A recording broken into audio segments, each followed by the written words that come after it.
नमस्कार दोस्तों,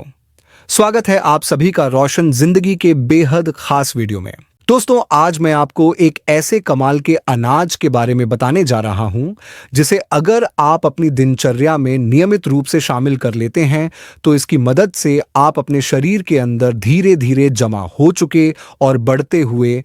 uric acid को बहुत आसानी से और प्रभावी तरीके से कम कर सकते हैं। इसके अलावा अगर आपको जोड़ों में लगातार दर्द बना रहता है, अगर आपको पुरानी गठिया की शिकायत है, अगर आपको ऑस्टियोआर्थराइटिस या रूमेटॉइड आर्थराइटिस जैसी समस्याएं हैं, या फिर अगर आपका शरीर जरूरत से ज्यादा भारी हो गया है और आप वजन कम करने की कोशिश कर रहे हैं, तो भी यह हरा अनाज आपके लिए बेहद फायदेमंद साबित हो सकता है।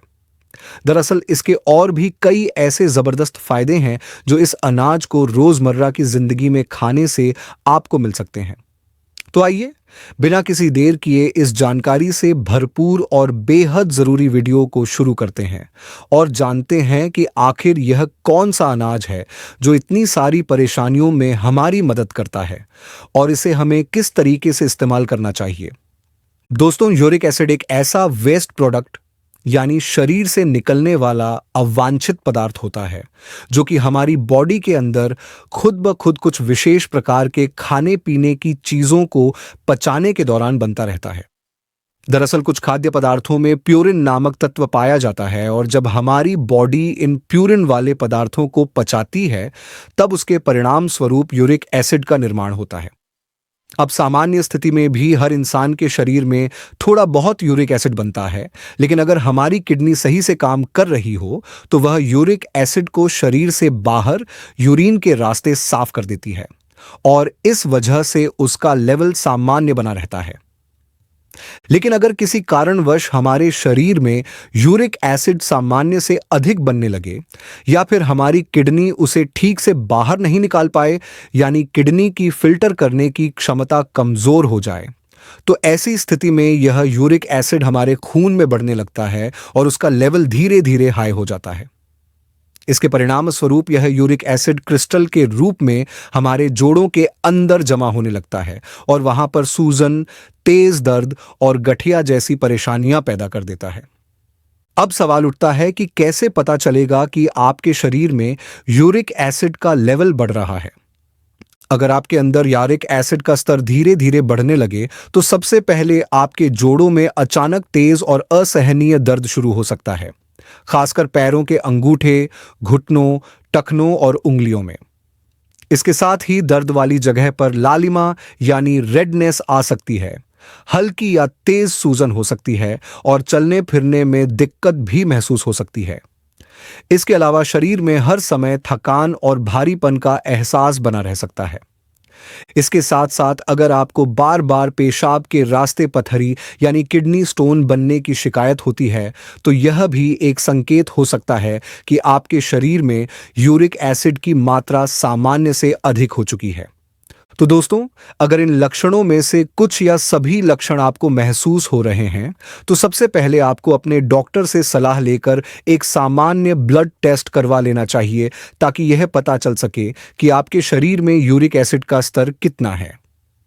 अगर रिपोर्ट में यह साफ हो जाए कि आपके शरीर में यूरिक एसिड का लेवल ज्यादा है, तो फिर आपको सबसे पहले अपनी जीवन शैली यानी लाइफस्टाइल में कुछ जरूरी बदलाव करने होंगे और अपने खानपान पर भी सख्त नियंत्रण रखना पड़ेगा।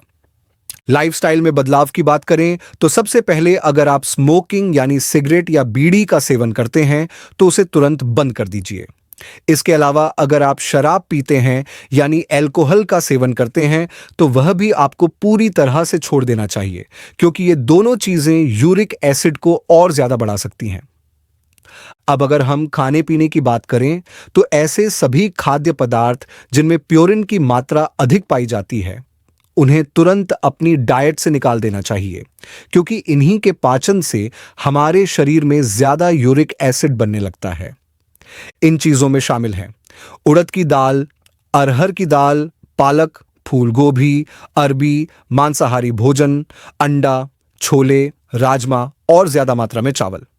ये सभी ऐसी चीजें हैं जो हमारी बॉडी के अंदर जाकर यूरिक एसिड के लेवल को और भी ज्यादा बढ़ा देती हैं। इसलिए इनसे पूरी तरह परहेज करना बहुत जरूरी है। अब मैं आपको उस खास अनाज के बारे में बताने जा रहा हूं जिसकी रोटी आप अगर गेहूं की रोटी की जगह बनाकर रोज खाएं तो यह आपकी बॉडी के अंदर बढ़े हुए यूरिक एसिड को बहुत तेजी से कम करने में मदद करता है और आपको जोड़ों के दर्द और गठिया की समस्या से राहत दिलाने में बहुत असरदार साबित हो सकता है। लेकिन उस अनाज का नाम बताने से पहले अगर आप इस चैनल पर पहली बार आए हैं और यह जानकारी आपको उपयोगी लग रही है तो कृपया चैनल को अभी सब्सक्राइब कर लीजिए, इस वीडियो को लाइक जरूर कर दीजिए और पास में जो बेल आइकन है उसे दबाकर ऑल पर क्लिक कर दीजिए ताकि आगे आने वाले सभी वीडियो की नोटिफिकेशन आपको समय पर मिलती रहे और आप कोई भी वीडियो मिस न करें। तो चलिए दोस्तों, अब मैं आपको बताने जा रहा हूं उस खास अनाज के बारे में जिसे अगर आप अपनी रोजमर्रा की डाइट में शामिल कर लेते हैं तो यह आपके शरीर के लिए बहुत सारे फायदेमंद बदलाव लेकर आ सकता है। तो दोस्तों, जिस अनाज की मैं बात कर रहा हूं वह है ज्वार और बाजरा। आपने बिल्कुल सही सुना, ज्वार और बाजरा। ये दोनों ऐसे मोटे अनाज हैं जिन्हें मिलेट्स की श्रेणी में रखा जाता है और ये सेहत के लिए बेहद फायदेमंद माने जाते हैं। अगर आप केवल 1 महीने के लिए अपनी रोज खाई जाने वाली गेहूं की रोटी को हटाकर उसकी जगह ज्वार और बाजरे से बनी रोटियां खाना शुरू कर देंगे तो इससे आपको अनेक प्रकार के सेहत से जुड़े फायदे मिल सकते हैं। सबसे पहला और सबसे जरूरी फायदा यह होगा कि आपकी बॉडी के अंदर जो यूरिक एसिड का लेवल बढ़ा हुआ है वह धीरे धीरे कम होना शुरू हो जाएगा। आपको बस करना यह है कि आपने जो रोजाना गेहूं की रोटी खानी शुरू कर दी थी उसे पूरी तरह से बंद कर दीजिए और उसकी जगह पर एक समय के भोजन में ज्वार की रोटी और दूसरे समय के भोजन में बाजरे की रोटी का सेवन कीजिए। ज्वार का जो नेचर यानी तासीर होता है वह ठंडा और संतुलित होता है जबकि बाजरे की तासीर गर्म होती है। इसलिए अगर आप भारत के किसी ऐसे हिस्से में रहते हैं जहां पर तापमान काफी ज्यादा होता है यानी बहुत गर्मी रहती है तो ऐसे मामलों में बाजरा आपके शरीर के लिए नुकसानदायक हो सकता है। इसलिए उस स्थिति में आपको दोनों समय ज्वार की रोटी ही खानी चाहिए। लेकिन अगर आप ठंडी जगह पर रहते हैं या सर्दियों के मौसम में इस उपाय को अपना रहे हैं तो उस स्थिति में आप एक समय बाजरे की रोटी और दूसरे समय ज्वार की रोटी खा सकते हैं। आपको यह रूटीन कम से कम 1 महीने तक फॉलो करना चाहिए, यानी पूरे महीने दोनों समय ज्वार और बाजरे की रोटी को अपनी डाइट का हिस्सा बनाना है और जब 1 महीना पूरा हो जाए तो आप धीरे धीरे बदलाव कर सकते हैं। बदलाव का मतलब यह है कि एक समय आप फिर से गेहूं की रोटी खाना शुरू कर दीजिए और एक समय ज्वार या बाजरे की रोटी खाना जारी रखिए। अब मैं आपको बताता हूं कि ज्वार और बाजरा इतना फायदेमंद क्यों है, क्योंकि इन दोनों अनाजों के अंदर मैग्नीशियम, कैल्शियम, फास्फोरस, आयरन जैसे जरूरी मिनरल्स भरपूर मात्रा में पाए जाते हैं और इसके साथ साथ इनमें बी कॉम्प्लेक्स, विटामिन और विटामिन सी भी अच्छी मात्रा में होते हैं। इनकी वजह से हमारे शरीर की हड्डियां और जोड़ मजबूत बनते हैं, मांसपेशियों को ताकत मिलती है और शरीर में एनर्जी का स्तर भी बेहतर होता है जिससे हम दिन भर चुस्त दुरुस्त महसूस करते हैं। इसके अलावा इन दोनों अनाजों में अच्छी मात्रा में प्रोटीन और सॉल्युबल फाइबर भी होता है जो आपके पाचन तंत्र को ठीक रखने में मदद करता है। यह शरीर में शुगर के ऑब्जॉर्प्शन को कम करता है और इस वजह से डायबिटीज के मरीजों के लिए भी यह बहुत फायदेमंद साबित होता है। वजन घटाने में भी यह आपकी काफी मदद करता है क्योंकि यह पेट को देर तक भरा हुआ महसूस कराता है और बार बार भूख नहीं लगने देता।